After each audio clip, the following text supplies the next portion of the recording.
Salut à tous, c'est le Fazou Nantais. Bon, j'espère que vous allez bien. Oh là là. Aujourd'hui, on sort un peu parce qu'il fait beau. Et on va parler des 80 km/h. Ah ouais. On en parle beaucoup des 80 km/h.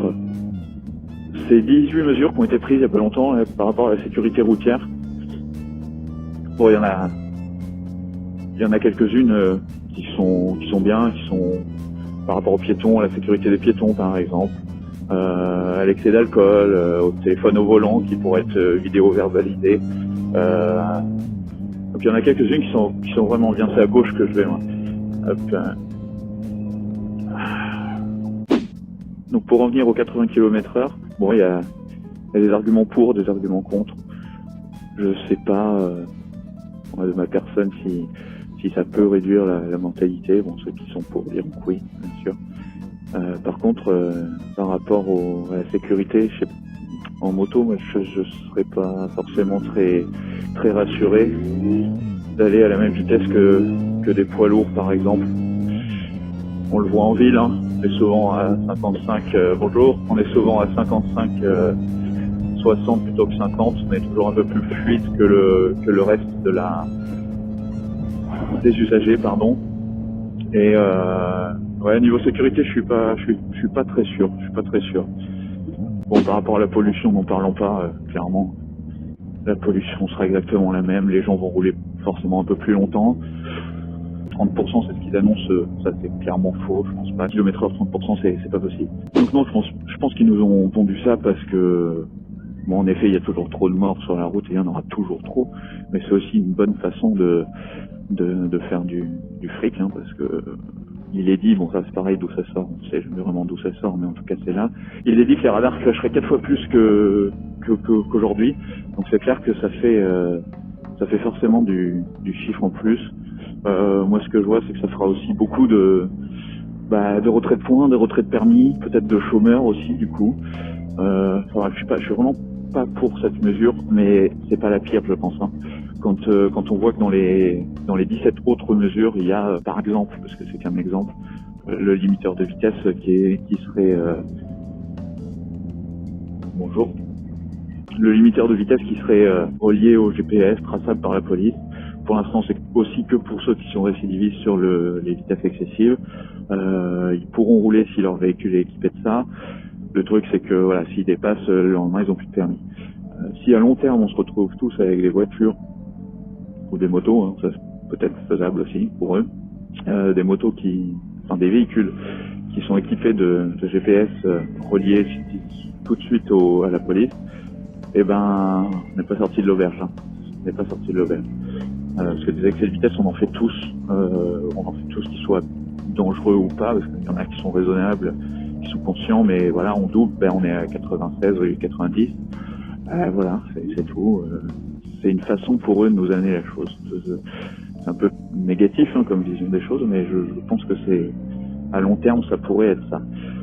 Et puis concrètement, 80 km/h au lieu de 90, qu'est-ce que ça va changer? Il y en a beaucoup qui disent que ça change rien, que ça sert à rien de gueuler, qu'il fallait s'y prendre avant, Bon, moi je suis contre pour les raisons que j'ai citées, mais je suis aussi contre pour un principe, c'est que nous ont pondu ça comme ça.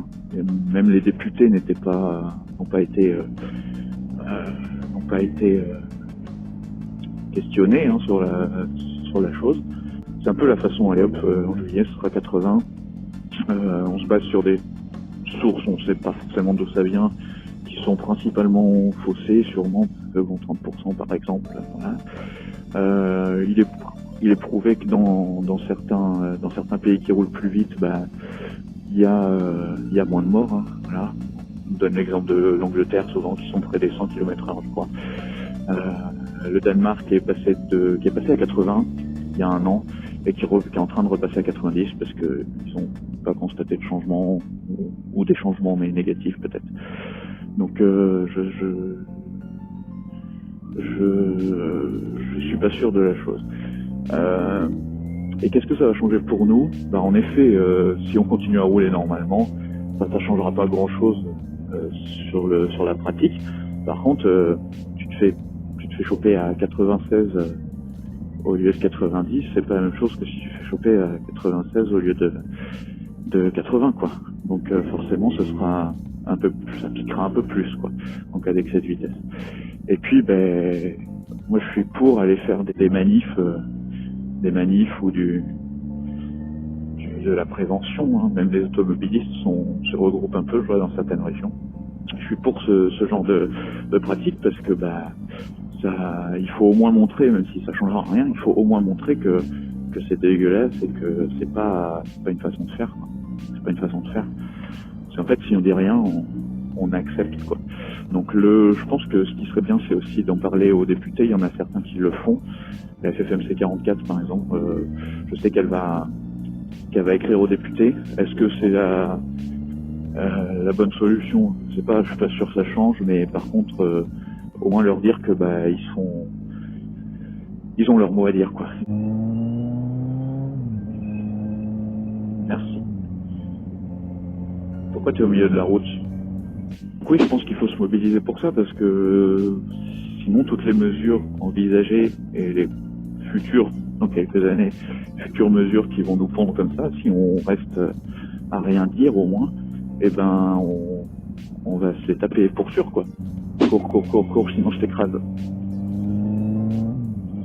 Puis il y a beaucoup de gens qui se posent la question, est-ce que ça vaut le coup de passer le permis voiture du coup aujourd'hui, alors qu'un pot de yaourt peut monter à 70 légalement. Donc 70, 80, est-ce que ça vaut le coup si on prend beaucoup les 4 voies, oui, sinon clairement le prix du permis, le prix de la bagnole, bon, je sais pas. Je mettrai le lien du bilan de presse des mesures, comme ça vous pourrez tout lire. Il y a des choses bien, hein, je pense à la sécurité des piétons qui vont pouvoir avoir des passages piétons plus visibles, des normes, de la surveillance par rapport aux automobilistes qui voudraient ne pas leur céder la prio.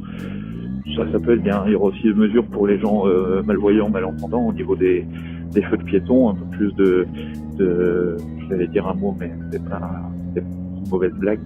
Oui, j'allais dire visibilité, bon, malvoyant, visibilité,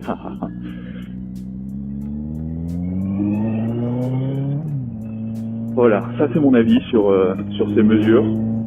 Je parle pas des chiffres parce que je sais pas trop quoi en dire. Ça me paraît un peu gros, certains chiffres qui nous sortent. Après, je peux pas prouver le contraire. Eux, ils peuvent pas forcément prouver la vérité. Les tests qui ont été faits déjà depuis quelques mois dans certaines régions, des routes, des axes à 80 au lieu de 90, apparemment ça a été un peu faussé parce que il y a eu des travaux sur cette période-là, donc forcément le trafic était moins fluide. Enfin, c'était pas une expérience très très réaliste, quoi. Donc on verra bien ce que ça va donner, parce que de toute façon ça va passer. Donc on verra bien ce que ça va donner. Et en tout cas, je vous invite tous à vous mobiliser pour montrer ce mécontentement. Voilà. Bon, je vous souhaite à tous une bonne journée, une bonne soirée. Je vous dis à bientôt. Si on se croise à 80 km/h, ce serait cool de vous voir. Ceux qui veulent rouler dans la région nantaise, n'hésitez pas. Voilà. Bon, je vous dis à plus. Ciao.